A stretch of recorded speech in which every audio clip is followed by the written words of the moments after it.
олон хүмүүсийн урд гарч өөрийгөө танилцуулах шаардлага гараад байна уу?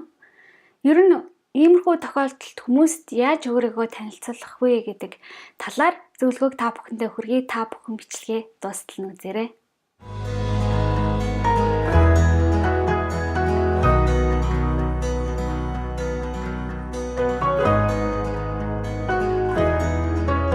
Сайн байцгаана уу? 50-аас 50 мэдчилж байна. 50 амьдралыг Монголдо гэсэн ураатай миний суваг та бүхэн тавтай морил. Хэрвээ та бүхэн шинээр ирсэн бол намайг 50 гэдэг.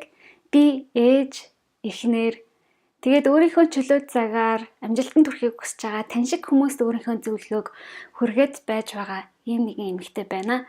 Хэрвээ та бүхэн мэддэггүй бол би өөрийнхөө 50-аас гээд энэ суваг дээрээ бичлэгүүдээ монгол хэлээр хийдэг болвол 57 гэж суваг дээрээ бүх бичлэгүүдээ англи хэлээр хийдэг байгаа. Тэгээд ихэнх бичлэгүүд маань давхар хийгддэг учраас та англи монголоор нь давтаж үзээд бас яриа сонсголоо давтаж болох юм аа. За тэгэхээр та бүхэн өөрсдийгөө олон нийтэд юм уу эсвэл ямар нэгэн байдлаар олон нийтийн өмнө өөрийгөө танилцуулах шаардлагатай боллоо. Эсвэл шинээр хүмүүстэй танилцж байгаа үед өөрийгөө яаж танилцуулах вэ гэдэг тал дээр санаа зовж олон хүмүүсийн өмнө сандрахгүй байх талаар бодож байгаад болвол энэ миний өөрийн гурван зүйлийг та бүхэнд бол зөвлөе гэж бодож байна. Та тэгээд хамгийн нэгдүгээрт ямар миний энэ бодож байгаагаар бол жишээлбэл сургуулаа өөр шинэ сургуульд ороход ч юм уу те сургуулаа шилжээд эсвэл шинэ дугуулan курст орлоо гэж бодъё. Өөр ямар тохиолдолд байж болох вэ? Ямар ч байсан эсвэл хурал чуулганы өмнө ч юм уу эсвэл харилцаа холбоогоо сайжруулах юм юу гэдэг вүлээ танилцах үдшилтэд очдог ч юм уу те ямар нэгэн тийм арга хэмжээнд аль биесны арга хэмжээ эсвэл найз нөхдийн хүрээнд ч юм уу ямар нэгэн арга хэмжээнд та өөрийгөө анхлан танилцуулах шаардлага гарлаа гэж бодъё. Хэрвээ тэгэх юм бол хамгийн нэгдүгээрт та тайван байх хэрэгтэй. Тэгээд яаж тайван байх вэ гэхээр ерөнхийдөө ингээд сайхан уртаар амьсгаа аваад тэгээд нэг амьсгаа чөлөөтэй сайхан ингээд аваад явах юм бол би угаасаа гоё тавираад ирнэ. Тэгээд хүчил төрөгч ч гэсэн тархинд хангалттай очиж байх юм бол сандрахгүй тайван хэлгүүгээ та тодорхой тод томрон хэлэх боломжтой гэсэн. Тэгээд ер нь нэг сайхан инээмсэглээд ирэх юм бол ерөнхийдөө хүний бие хүний уураг тарих ингэдэг юм байна л да. Яг хүний бие ямар байралтай байна, ямар үйл хөдлөлттэй амьсгалын амьсгалаа авж байгаа хэм хэмжээ нь хэр байна, түүнд нь тохируулж тархины үйл ажиллагаа сэтгэл санаа дагалдаж явдаг байна. Тэгэхээр амжилтанд хүрье гэж бодох юм бол та амьсгалын дасгал ерөнхийдөө эрүүл хөдөлгөөнийг бол байнга амьдралдаа хэрэгжүүлж авах хэрэгтэй. Тэгээ ялангуяа олон хүмүүстэй мэдээжээр юу гэдгийг ээлд мэдэгдэхүйцээр ингээд хэд ингээд том юу гэдэг үргэлжлүүлээд амьсгал бол аваад ах хэрэггүй бас хүчил төрөгчийн хэмжээ ихтгэх юм бол бас юу адгийн байгаа жоохон юу гэдэг вүлээ хүчил төрөгчийн хэмжээ бас ихтгэх юм бол жоохон толгой ингээд эргэх ч юм уу бас нэг тиймэрхүү тохиолдол бас гардаг. Тэгэхээр хид хэдрүүлж болохгүй түнгийн сайхан тааруулаад инээмсэглээд сайхан уртаар амьсгаа аваад бие сайхан сул жилетээ тавь. Хүмүүст өөрийгөө танилцуулж байхад та бүхэн санаж байгаа ямар нэгэн хурал ч юм уу эсвэл багштай асуугдах гэж байхад сандарч байгаа хүн цаанаа л ингээл нэг мэдэгддэг штэ нэг ингээл бие жоохон хоолой сандраад ч юм уу чичрээд эсвэл хөлс нь гараад тэгэхээр тийм тохиол болохгүй тул мэдээжээр амьсгаагаа ингээд сайхан зөв аваад явах юм бол таны бие чинь рефлекс нэрээр ингээд тайван байх хэрэгтэй байна. Энэ бол надад ямар нэгэн аюул зам хийхгүй юм байна гэсэн тэр мессежийг та биедээ тархиндаа өгж байгаа гэсэн үг. Тийм учраас сайхан ингээд тайван байх нь бол чухал. Тэгээд тэр хүмүүст та ямар нэгэн алдаа гаргалаа гэд ямар зүйл болох юм бэ? Тэгээд тэд нар таныг хазаад авахгүй. Бид нар чинь бүгд сайхан соёлтой эргээд ялангуяа шинэ клуб шинэ дугуйланд ингээд хин нэгэн өөрсдийгөө танилцуулж авахад хүмүүс их сайхан эергээр ер нь бол хүлээж авна гэдгийг та ойлгох хэрэгтэй. Та ч гэсэн санаж байгаа одоо 10 жилд шинээр одоо танаа ангид магадгүй те дунд сургуульд чинь шинээр өөр нэг хүүхэд хурж ирээ танилцаад өөрийгөө танилцуулаад эсвэл бол багш танилцуулж өгөөд ч юм уу. Тэгээд одоо та нэлээд хэсэг хугацаа өнгөрсний дараа та тэр хүнтэй аль хэдийн дэнгийн найз зүг шиг л харьцдаг болсон байгаа. Анх яаж жийсэн юм тэр нь бол ямар ч хамаа байхгүй. Тэгэхээр ерөнхийдөө бол анхны сэтгэл хэдийгээр чухал гэдэг ч гэсэн та тайван байх нь хамгийн чухал юм шүү. За тэгээд хоёрдугаарт юуг зөвлөх юм бэ гэхээр нэг бэлэн хэлэх нэг өгүүлбэр байх хэрэгтэй. Миний хувьд жишээлбэл энэ бичлэгээр би шинээр танилцж байгаа хүмүүст өөрийнхөө нэрийг хэлээд сайн минь намайг тайван гэдэг. Би ээж эхнэр тэгээ чөлөө цагаараа амжилтанд хүрэхийг хүсэж байгаа хүмүүст бичлэгээ ингээд өгдгөө гэд. Ингэж хэлдэг.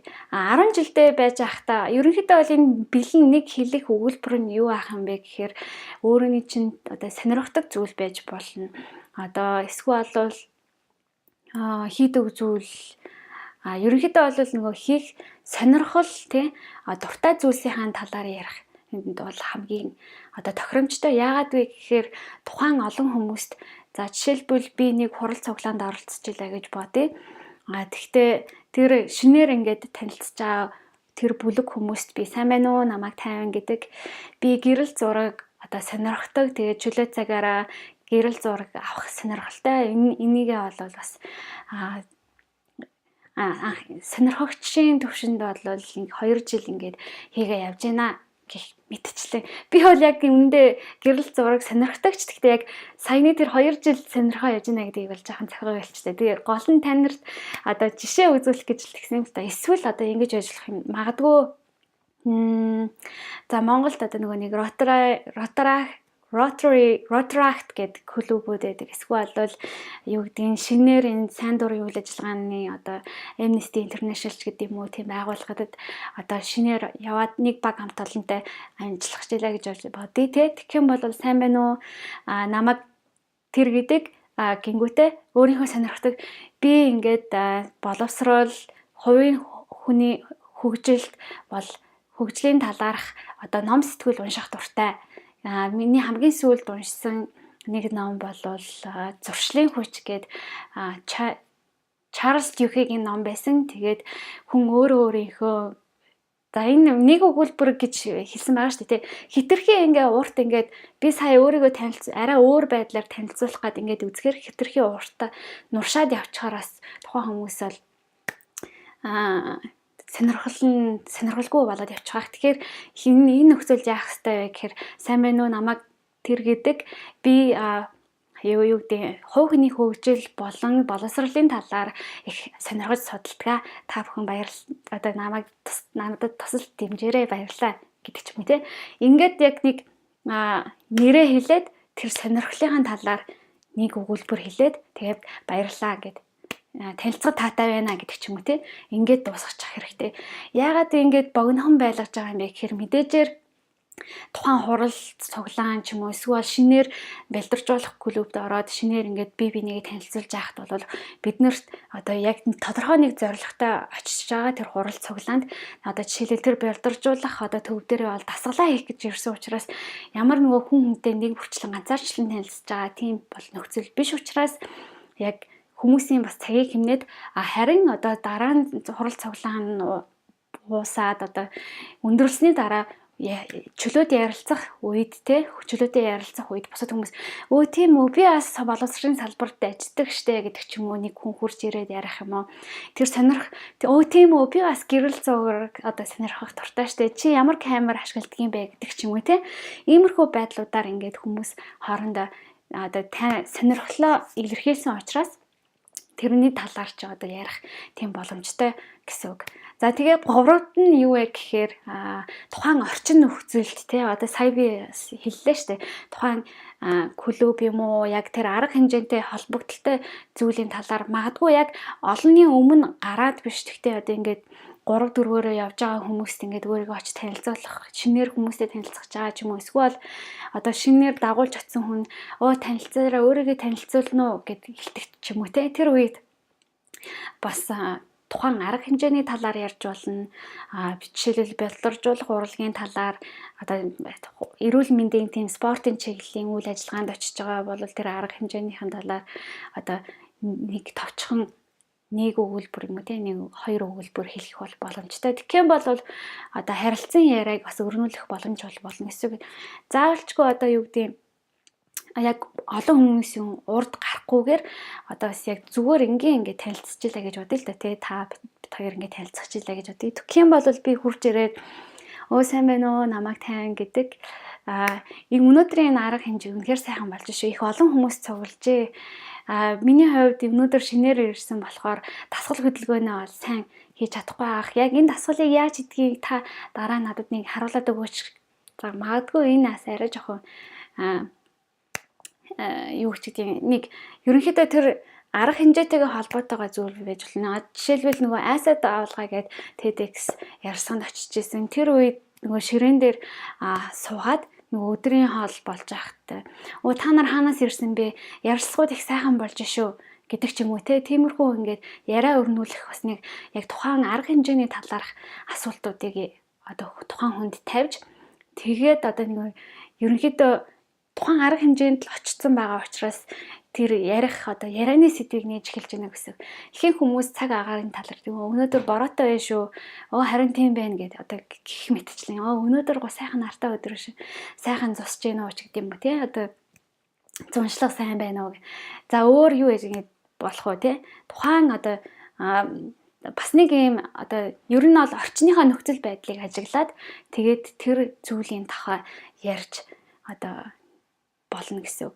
Жишээлбэл нэг олон хүмүүс дунд ингээд одоо хөгжмийн фестивалт ч юм уу юу гэдэг лээ манайх чинь Playtime гэдэг нэг хөгжмийн фестивал болдог гэсэн. Тэндээ би очиж үзэж байгаагүй. Гэхдээ Playtime нэг хамтлагийн дууг сонсоод энэ зүгээр бас яг өөрийгөө танилцуулахгүйгээр энэ хамтлаг ястаа сайхан байх шүү гэх тэгээд жоохон нэг хоёр яриа өрнүүлж хагаад танилцуу таатай намайг тайван гэдэг ч юм уу. Одоо юу гэдгийг нэг эхлээд нэг жоохон яриа ярьж одоо яриа өдөөд тэгээд жоохон яриулаад тэгээд яг тэр хөгжмийн арга хэмжээнд байгаа учраас хөгжмийн хамтлагийн талаар яриад тэгээд мэдээжээр тухайн цаад хүн найрсаг яриа хүлээж авах харилцан яриа өрнүүлэх тийм сэдэлтэй байх юм бол ярьж болно.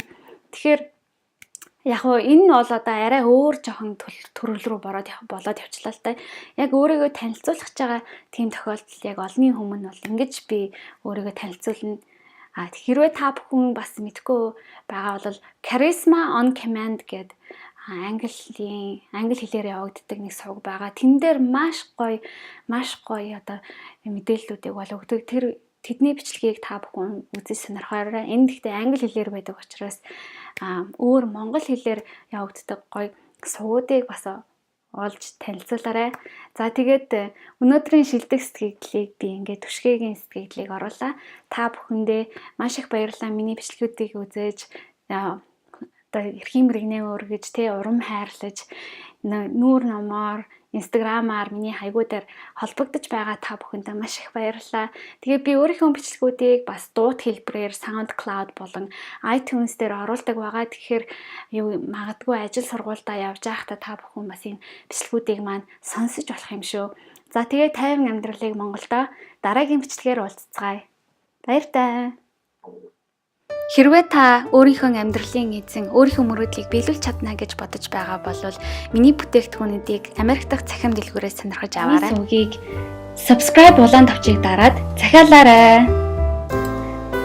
Тэгээд захиалсныхаа дараа хонхын тавчийг бас асааж дараагийн бичлэг ороход нь мэдэгдэл аваарай. Баярлалаа.